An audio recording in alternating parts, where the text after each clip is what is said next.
The cruelest thing about humiliation is that it usually comes dressed as a joke. I learned that on a rainy Thursday night, while carrying a tray of iced teas through the busiest dining room in Manhattan. The storm rattled against the tall restaurant windows hard enough to make the glass tremble, but inside, everything sparkled. Crystal chandeliers, white tablecloths, expensive smiles. I was 27 years old, working my second double shift of the week, and my feet already ached from walking what felt like 10 miles across polished marble floors. The dinner rush had turned the restaurant into a blur of voices, clinking glasses, and impossible expectations. Table 16 needs refills. My manager snapped as she brushed past me without making eye contact. And try to move faster, Claire. I nodded. I always nodded. People tended to assume a woman my size moved slowly. The truth was, I probably worked harder than anyone in that building. I balanced trays heavier than some of the new servers could lift. I memorized orders. I covered shifts. I stayed late. But none of that mattered when people had already decided who you were before you opened your mouth. I crossed the dining room and delivered drinks to a group celebrating an engagement. The young woman at the center of the table looked nervous, twisting a diamond ring around her finger. Across from her sat a woman in a tailored cream suit who radiated the kind of confidence that made everyone around her sit up straighter. Vanessa Caldwell, owner of the restaurant group, local celebrity, the kind of person whose photo appeared in business magazines every few months. As I set down the final glass, I heard her laugh. Not a warm laugh. A sharp one. "Sweetheart," she said to the bride-to-be, "if he really loved you, he'd encourage you to take better care of yourself." The table fell silent. The young woman's smile disappeared. "Excuse me?" she asked quietly. Vanessa leaned back in her chair. Men like successful women. Attractive women.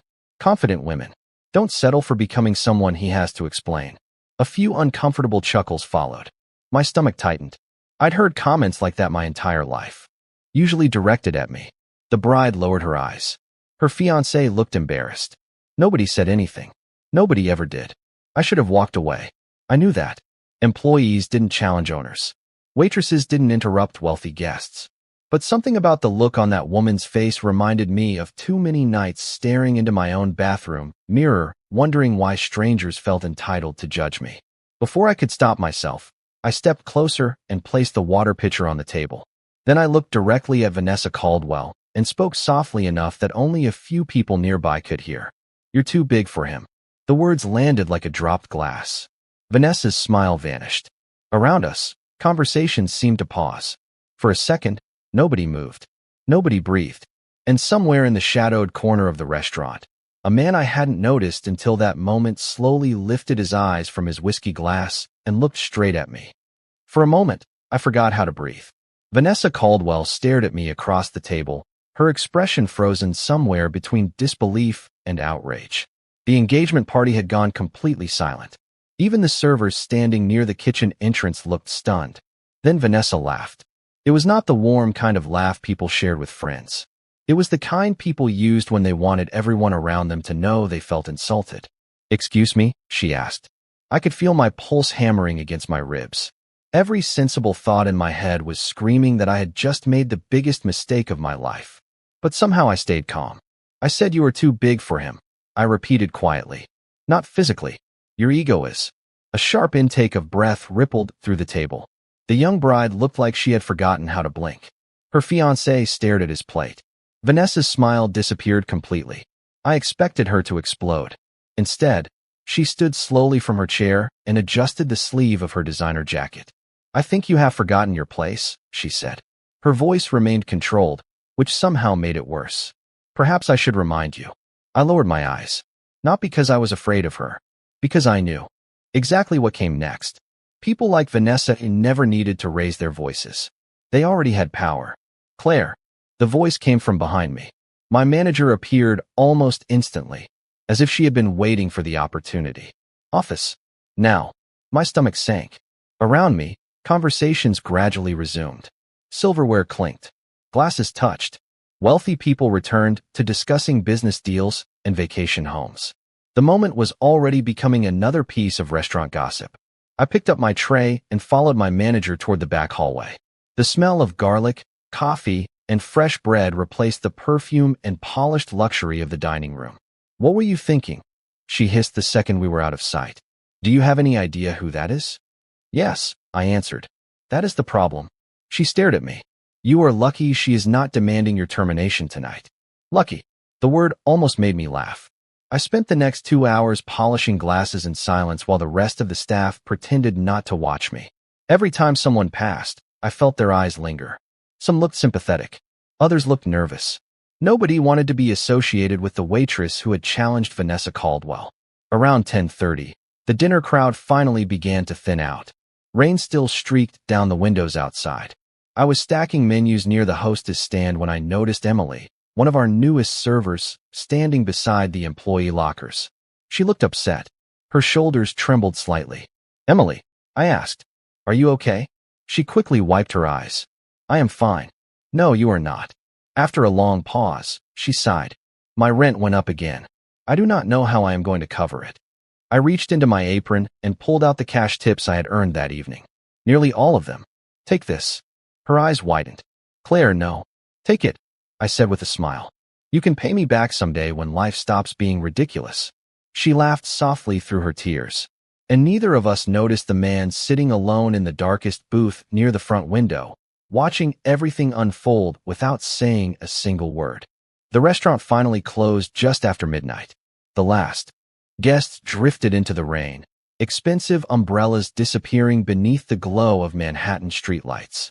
My shift should have been over, but somehow I still found myself wiping down tables while everyone else hurried home. Punishment did not always arrive as a formal warning. Sometimes it arrived as the worst assignments and the longest hours. I was carrying a stack of menus back to the hostess stand when my manager appeared beside me. Starting tomorrow, your Friday and Saturday dinner shifts are gone. I stopped walking. What? She avoided my eyes. Corporate decision. Corporate. We both knew what that meant. Friday and Saturday nights accounted for almost half my weekly tips. Losing them felt like having the floor pulled out from under me. I need those shifts. Take it up with someone above my pay grade. Then she walked away. I stood there holding menus against my chest while a knot formed in my stomach. Rent was due in 12 days. My car payment was due next week. Reality had a way of arriving fast. By the time I stepped outside, the rain had eased into a cold mist. Water glistened on the sidewalks. Taxis rolled through puddles. The city hummed with the restless energy that never seemed to sleep. I pulled my jacket tighter and started the 6-block walk to the subway station. Halfway there, I passed a small convenience store. Through the window, I spotted an elderly man struggling with 2 heavy grocery bags. Before I could think twice, I pushed through the door. Need a hand? I asked. Relief flooded his face. Only if you do not mind walking a block or 2. 20 minutes later, I had carried his groceries up 3 flights of stairs to a tiny apartment that smelled like coffee and old books. He thanked me 3 times before I finally left. My feet hurt. My paycheck was shrinking. My future felt uncertain. Yet somehow helping him made the night feel lighter. By the time I reached my apartment building, it was nearly 1 in the morning. The elevator was broken again, which meant climbing 4 flights of stairs. I unlocked my door and stepped into the small 1-bedroom I could barely afford. The place was quiet except for the hum of the refrigerator. I kicked off my shoes and collapsed onto the couch. My phone buzzed almost immediately. A message from Emily. Thank you. You have no idea how much tonight helped me. I smiled despite everything. Then another notification appeared. Unknown number. I frowned. Nobody had this number except family, coworkers, and a few close friends. The message contained only one sentence.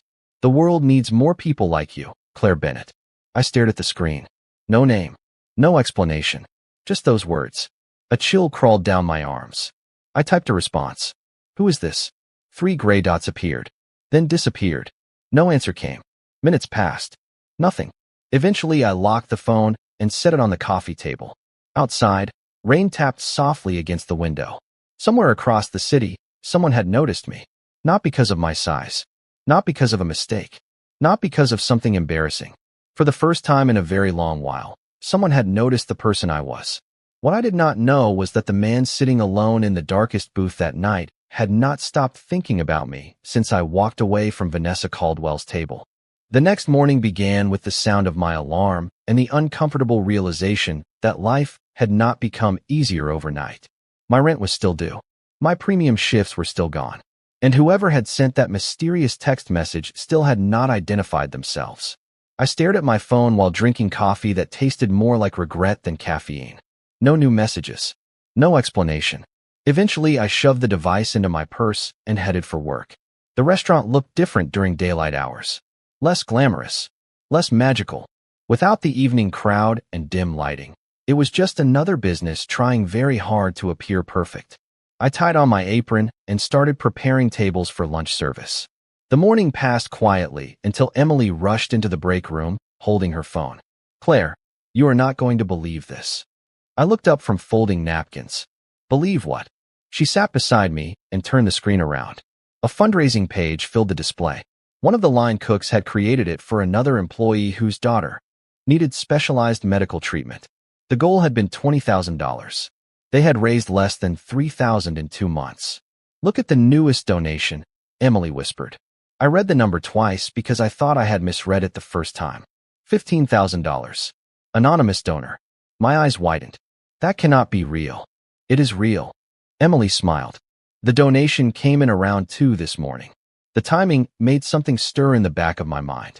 2 in the morning. A mysterious text. An anonymous donor. Coincidence? Probably. New York was full of strange stories. Still, the thought followed me for the rest of the day. Around noon, a black luxury sedan pulled up outside the restaurant. I only noticed because several employees suddenly stopped what they were doing to stare through the front windows. A tall man stepped out. Dark tailored coat. Confident posture. The kind of presence that seemed to bend attention toward him without effort. My stomach tightened immediately. It was the man from the corner booth. The one who had watched me after the incident with Vanessa. He entered the restaurant without looking around. Without hesitation. Like he belonged everywhere he went. Conversations lowered. Even customers glanced up from their meals. "Who is that?" I asked. One of the bartenders nearly choked on his water. "You seriously do not know?" I shook my head. "That is Damien Moretti." The name meant nothing to me. Apparently my reaction shocked everyone else. "Claire," he said slowly. "People write articles about that guy." Before I could ask another question, Damien walked past our section. For a split second his eyes met mine. Green-gray. Calm. Observant. There was no arrogance there. No mockery. Just recognition. Then he continued toward a private meeting room near the back of the building. The strange thing was not that he looked at me. The strange thing was that he seemed to know exactly who I was. And somehow, deep down, I had the growing feeling that the anonymous text message and Damien Moretti were connected in ways I did not yet understand. Over the next 2 weeks, Damien Moretti became a regular part of the restaurant without ever becoming familiar. He always arrived alone. Always requested the same table near the windows. Always stayed just long enough to finish a single meal and a glass of sparkling water. And somehow, despite the size of Manhattan and the thousands of places someone like him could have chosen, he kept coming back. At first, I assumed it was coincidence. By the 5th visit, even I stopped believing that. "Your billionaire boyfriend is here," Emily whispered one afternoon while pretending to organize menus. I nearly dropped a stack of silverware. "He is not my boyfriend." "You keep saying that." "Because it is true." She grinned. "Then explain why he only lets you serve his table." I opened my mouth and closed it again. The frustrating part was that she had a point. Every time another server approached Damien's section, he politely requested me instead. Never rudely. Never in a way that created a scene. Just calmly. Like it was the most natural thing in the world. That afternoon, I carried a fresh iced tea to his table and set it down carefully. "Thank you, Claire." I froze. "You remember my name." A faint smile touched his face. People usually remember names when they matter. The response caught me off guard. Before I could think of anything intelligent to say, another customer called for assistance. I hurried away, feeling strangely unsettled. The more I interacted with Damien, the less he matched the intimidating reputation everyone seemed to assign to him. He never acted superior. Never demanded special treatment. He thanked employees. Held doors open. Asked how people were doing and actually listened to their answers. It did not make sense. Powerful men were not supposed to be like that. One rainy evening, near closing time, I stepped outside to take a quick break. The city smelled like wet pavement and coffee. Neon reflections shimmered across puddles along the sidewalk. I had barely sat down on a bench when a familiar voice spoke nearby. "Long day." I looked up. Damien stood a few feet away holding an umbrella. That obvious? I asked. You looked exhausted before noon. I laughed despite myself. That bad? Worse. For a moment, neither of us spoke. Traffic rolled past. Rain tapped softly against the umbrella above him. Can I ask you something? He finally said. Sure. His expression became thoughtful. Why do you help people when nobody is watching? The question surprised me. What do you mean? The groceries. Your coworker. The fundraiser. My heart skipped. How do you know about those? His eyes shifted toward the street. Not evasive. Careful. I pay attention. The answer should have felt strange. Instead, it felt honest.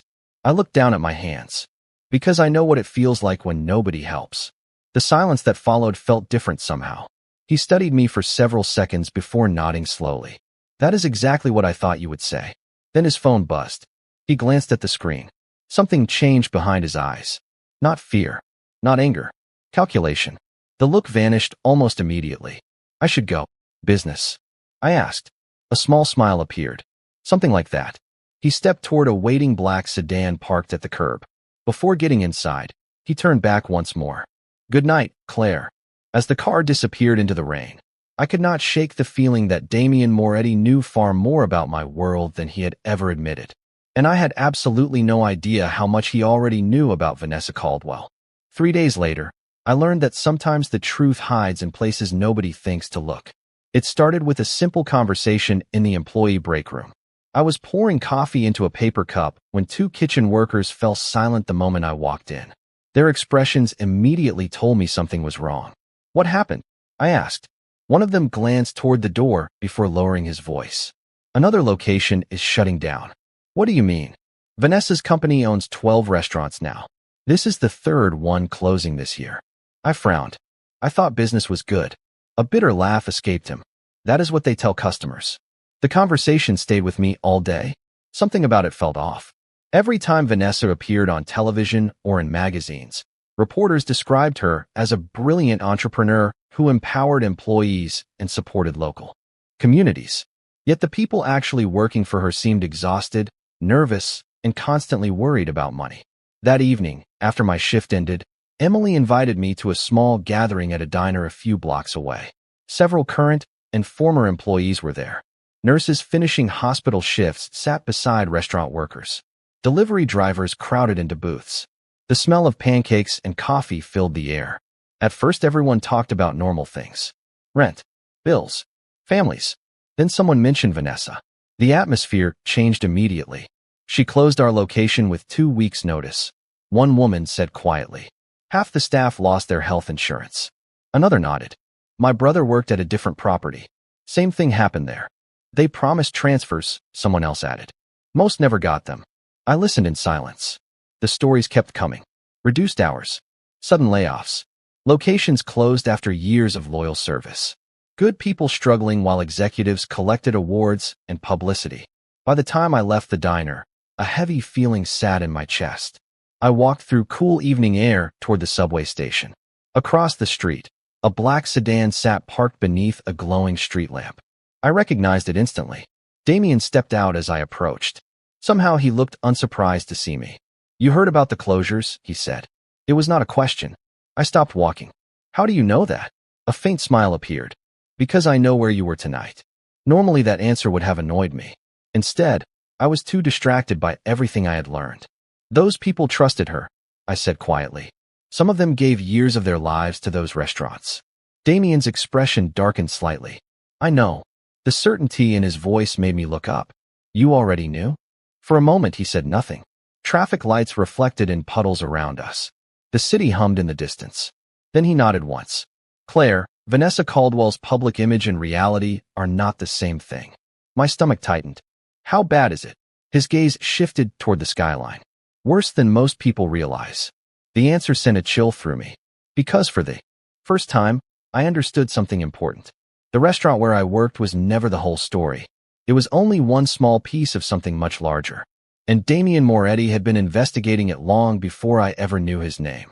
The worst days rarely announce themselves when they begin. They look ordinary right up until the moment everything changes. 3 mornings after my conversation with Damien, the restaurant buzzed with unusual energy. Camera crews moved through the dining room. Floral arrangements appeared on every table. Public relations staff rushed around carrying clipboards and headsets. Vanessa Caldwell was hosting a major press event. According to the promotional banners hanging near the entrance, she was being recognized for her contributions to employee development and workplace culture. The irony would have been funny if it had not been so insulting. By noon, local reporters filled the restaurant. Photographers adjusted lighting. Influencers recorded videos praising Vanessa's leadership before the event had even started. Meanwhile, the actual employees were scrambling to keep everything running. I spent most of the afternoon refilling drinks and carrying trays while trying not to roll my eyes every time someone called Vanessa an inspiration. Around 3 o'clock, Emily appeared beside me looking nervous. "Something feels off today," she whispered. "You noticed that too?" I asked. Before she could answer, a manager called my name from across the room. "Claire, conference area." Now, the knot in my stomach returned immediately. I followed him through the crowded restaurant toward the stage where Vanessa stood, surrounded by reporters. The moment I arrived, dozens of eyes shifted toward me. Cameras, journalists, guests. For reasons I could not explain, I suddenly felt like I had walked into a trap. Vanessa smiled when she saw me. The expression never reached her eyes. "Claire Bennett," she announced loudly. "One of our employees." Murmurs moved through the crowd. I froze. "Come stand beside me." Every instinct told me not to, but refusing would create an even bigger scene. I stepped forward. Vanessa placed a hand lightly against her chest and turned toward the audience. "One thing I believe strongly is personal accountability," she said. "Success begins when we stop making excuses." Something about her tone made my pulse quicken. Then she looked directly at me. "Would you agree, Claire?" The room fell silent. I understood what she was doing. She wanted a public performance. She wanted me uncomfortable. "I think success begins when people are treated fairly," I replied. Several reporters glanced up from their notes. Vanessa's smile tightened. Interesting answer. The next few minutes felt endless. Every question she asked seemed designed to make me look foolish. My appearance, my position, my future. She never said anything openly cruel. She was too careful for that. But the implication hung in every word. I could feel it. So could everyone else. Finally, she delivered the last blow. "Unfortunately," she said, addressing the crowd, "Claire will no longer be part of our organization moving forward." My breath caught. Gasps echoed across the room. Even the reporters looked surprised. Vanessa maintained her polished smile. "We wish her the best." Just like that. No meeting. No warning. No conversation. Only humiliation served under bright lights and camera flashes. For a second, the room blurred. Then I straightened my shoulders. If Vanessa expected tears, she was going to be disappointed. I looked directly at her. "Thank you," I said calmly. Confusion flickered across her face. "For what?" I smiled. "For reminding me that sometimes the wrong door closing is the only way the right one opens." Then I turned and walked away while every camera in the room followed me. The internet moved faster than any storm I had ever seen. By the time I reached my apartment that evening, clips from the press event were everywhere. Reporters shared videos. Comment sections exploded. Millions of people who had never heard my name suddenly had opinions about what happened inside that restaurant. I sat on my couch staring at my phone while notifications poured in faster than I could read them. Most came from strangers. Some offered encouragement. Others shared stories of their own workplace humiliation. A few simply thanked me for refusing to break in front of the cameras. The strange thing was that nobody seemed impressed by Vanessa. They were asking questions. Lots of questions. Questions her public relations team clearly did not want people asking. The next morning, the first article appeared. Then another. Then 5 more. Journalists began investigating employee complaints. Former workers started speaking publicly. Financial analysts questioned several recent business decisions. Social media accounts dedicated to labor rights highlighted stories from former staff members across multiple locations. By lunchtime, the situation had become impossible to ignore. None of it seemed coordinated. It felt more like a dam finally cracking after years of pressure. Around noon, my phone rang. "Emily." I answered immediately. "You need to see the news." Her voice sounded breathless. I opened a business website. My eyes widened. 2 major investment firms had announced they were suspending planned partnerships with Vanessa's company pending internal reviews. Another article reported that several expansion projects had been delayed indefinitely. This cannot be happening, I whispered. It is, Emily replied. And that is not even the biggest story. 10 minutes later, she sent another link. This one detailed concerns raised by former employees regarding management practices and abrupt closures. More interviews followed throughout the day. More questions. More scrutiny. The image Vanessa had spent years building was beginning to crack. That evening, unable to sit still any longer, I walked through Central Park. The air felt cool and clean after a brief afternoon rain. Leaves rustled overhead. Joggers passed beneath glowing street lamps. For the first time in weeks, my mind felt quiet. You look surprised. I turned. Damien stood beside a path overlooking the lake. Somehow he always appeared when I least expected him. Everyone keeps asking questions, I said. Good. You knew this was coming. His expression revealed nothing. People eventually pay attention when enough voices tell the same truth. I studied him carefully. Did you do this? A faint smile touched his face. Do what? The investigations. The articles. The investors. He looked out across the water. I did not create the truth, Claire. That is not what I asked. For several seconds, neither of us spoke. Then he turned back toward me. Sometimes people spend years hiding behind influence, reputation, and carefully crafted stories. Eventually, those protections disappear. The answer told me everything without actually answering anything. Suddenly, I understood. Damien had not destroyed anything. He had simply helped people see what was already there. And somewhere across Manhattan, while reporters kept digging and investors kept asking difficult questions, Vanessa Caldwell was learning a lesson she had spent years avoiding. A public image can survive criticism. It cannot survive the truth. 1 year later, the smell of fresh coffee greeted me every morning before the sun finished rising over Manhattan. It drifted through the warm air of Bennett's Corner Cafe, mixing with the scent of cinnamon rolls and freshly baked bread. Sometimes I still had to pause and remind myself that the place was real. The wooden tables, the soft yellow lights, the handwritten menu boards, the employees laughing behind the counter. It all belonged to us now. Not because someone handed it to me, because a dozen people who had once been overlooked decided to build something better together. Emily managed operations. The former line cook who started that fundraiser ran the kitchen. Several people who had lost jobs during the restaurant closures found work here. Nobody worried about impossible schedules. Nobody got humiliated in front of customers. Nobody had to choose between dignity and a paycheck. We treated people the way we always wished we had been treated. On a bright Saturday afternoon, every table was full. Conversations filled the cafe. Children colored on paper placemats. Friends shared pastries and stories. The room felt alive. I was carrying a tray of iced coffees when the bell above the entrance door chimed. I glanced up automatically. Then I froze. Damien Moretti stepped inside. A year had passed, but some things had not changed. He still carried himself with quiet confidence. Still looked perfectly composed. Still seemed capable of noticing everything around him at once. Yet there was something different too. He smiled more now. The expression reached his eyes.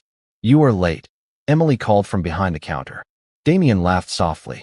Traffic. Apparently, everyone had become comfortable with him except me. My heart still reacted every time he walked through the door. He took his usual table near the front window, the same spot he preferred every week. Outside, sunlight reflected off passing cars.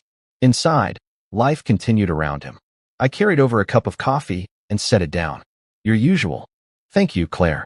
For a moment, neither of us spoke. The cafe buzzed with conversation around us. Then I glanced through the window at the city beyond. Can I ask you something? His smile deepened slightly. You can ask me anything. I folded my arms. Did you destroy her for me? The question had lived quietly inside my head for months. Damien looked down at the coffee for several seconds. Then he shook his head. No, I waited. He met my eyes. Calm. Honest. Certain. She destroyed herself. The noise of the cafe seemed to fade. I only removed the protection. Something about the answer felt right. Because deep down, I already knew it was true. Vanessa had spent years building an image instead of building trust. Eventually, the difference mattered. The truth had simply arrived.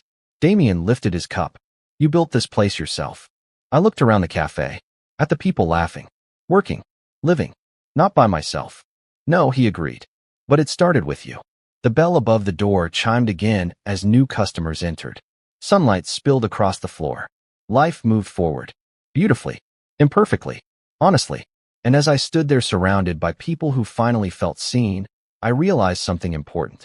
The world had spent years telling me I was too much. Too loud. Too kind. Too large. Too different. But the people who mattered never asked me to become smaller. They simply gave me room to grow. And sometimes, that makes all the difference.